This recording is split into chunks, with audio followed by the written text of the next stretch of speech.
itu domba, domba itu bodoh. Domba itu butuh gembala, betul ya? Level pertama kita itu domba, makanya butuh ada gembala untuk jaga kita. Tapi Tuhan itu nggak cuma suruh kamu jadi domba, tapi jadi singa. Singa itu tahu melindungi dirinya. Musuh itu takut kepada singa, karena singa bisa melindungi dirinya. Level berikutnya Raja Wali. Kamu bisa mengatasi badai, karena kamu tahu bagaimana terbang mengatasi badai, karena kamu tahu punya pandangan, cara pandang seperti Tuhan. Lewat kacamata Tuhan. Nah, berbuat baik sekali lagi, makanya banyak orang Kristen jadi korban. Kayak contoh, ini saudara menilai siapa yang salah. Saya ada orang pernah dilayani, dia kecewa sama Tuhan. Kenapa Tuhan izinkan ini terjadi? Kecewa, dia hampir meninggalkan Tuhan, gak mau ke gereja, gak mau meninggalkan Tuhan. Dia itu punya teman, sahabat, tetanggaan di rumahnya, tetanggaan dari kecil, dari SD sampai kuliah, selalu bersama-sama, jadi kayak saudara. Lalu salah satunya itu ke Amerika, menikah, kerja, berhasil. Sahabatnya dibawa ke Amerika, diajak tinggal di rumahnya.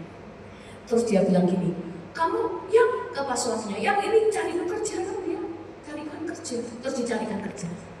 Jalannya, istrinya pekerjaannya jalannya ke sana, suaminya ke sana. Dan sahabatnya jalannya juga ke sana. Dia bilang gini, kamu ikut ke suamiku aja, nggak apa-apa, pulang pergi itu sama suamiku aja.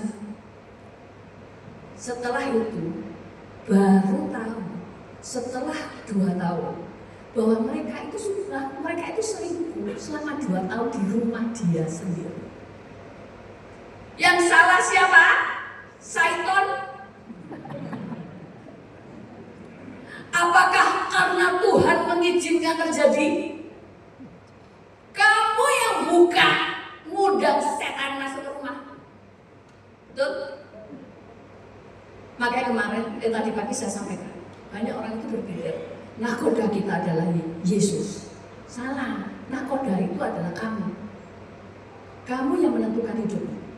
Kamu harus bisa memilih. Yesus itu siapa? Bukan nakoda. Yesus itu adalah komandan, dia Tuhan yang ngasih arahan. Kamu nurut, ya lurus. Kalau gak nurut, ya sudah jatuh.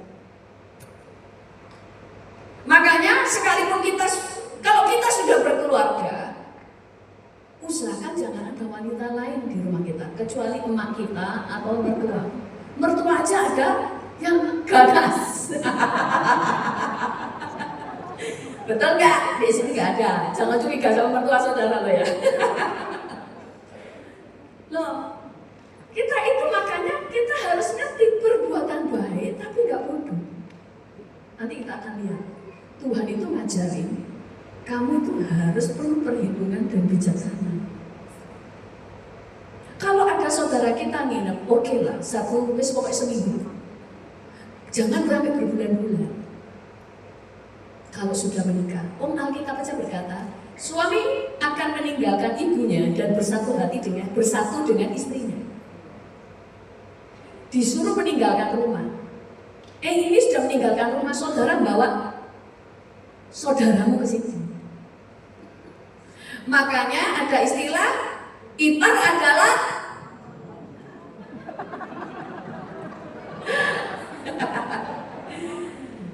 loh, ini terjadi loh saudara di gereja saudara. Waktu saya sampaikan ini, dia bilang ini, saya itu nggak pernah tahu pengajaran ini. Saya tulus berbuat baik.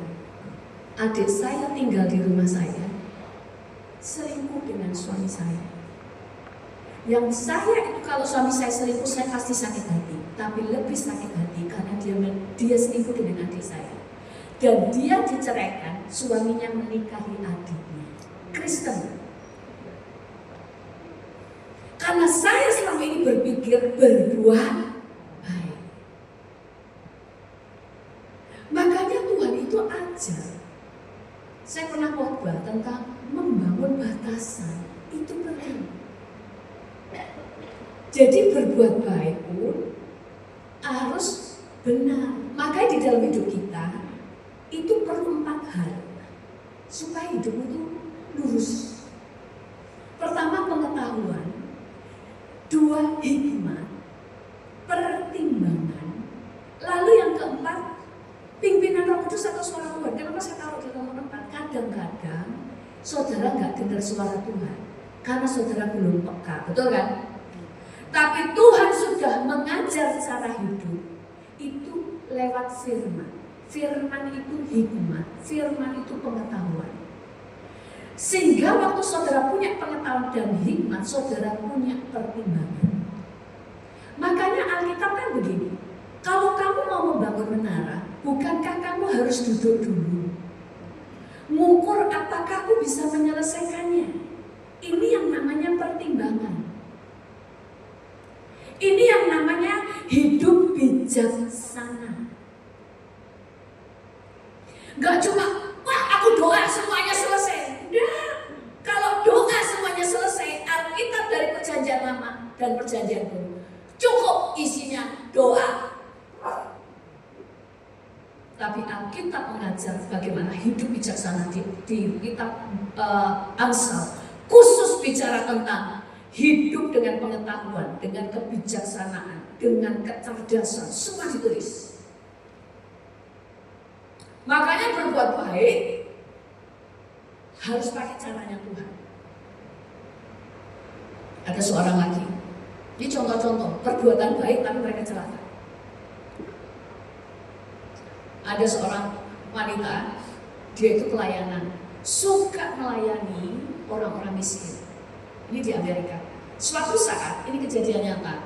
Waktu keluar dari gereja ada orang Meksiko. Di situ ya pokoknya ya, di depan gereja nangis-nangis. Umur 20-an. Karena orang ini belas kasihan, dibawa ke rumahnya. Wanita ini orang sangat kaya, suaminya juga sangat kaya, keluarga harmonis, keluarga bahagia dengan 3 anak masih kecil. Orang itu dibawa ke rumahnya, dianggap seperti saudara, kayak adiknya, makan bersama mereka, tidur di sana, kayak saudara. Akhirnya dia berselingkuh dengan suaminya, karena dia suka suaminya, dia membunuh istrinya. Loh, dia kan Kristen, dia kan berdoa, dia kan cinta Tuhan, dia kan melayani kebaikan. Kenapa dia sampai dibunuh? Memang dia dibunuh pasti masuk surga, tapi akibatnya waktu suaminya menikah dengan dia, anaknya dipelihara oleh seorang pembunuh mamanya. Sekali lagi, apakah karena Saiton? Enggak. Makanya Alkitab itu ngajar, kamu itu ada di bumi, kamu dikelilingi binatang buas yang ingin selalu mencelakai kamu. Makanya selama hidup di bumi, cerdik, cerdas, bijaksana itu harus ada. Semua dipertimbangkan. Kalau ada orang menginap di rumah saya, pertimbangkan. Membahayakan keluargaku kan? Membahayakan anakku kan? Itu pertimbangan, bukan gak mengasihi. Makanya saya tadi katakan, bahkan di dalam pergaulan, Alkitab mengajar kita tuh harus mengasihi semua orang, benar. Kita harus mengasihi semua orang, jangan pilih-pilih, lihat secara ekonomi lah, warna kulit lah, kesukuan lah, jangan lihat itu, semua harus dikasihi. Tapi Tuhan ajar, gak semua orang kamu boleh bergaul. Semua kamu kasihi, semua kamu berteman, tapi bukan bergaul. Beda bergaul itu.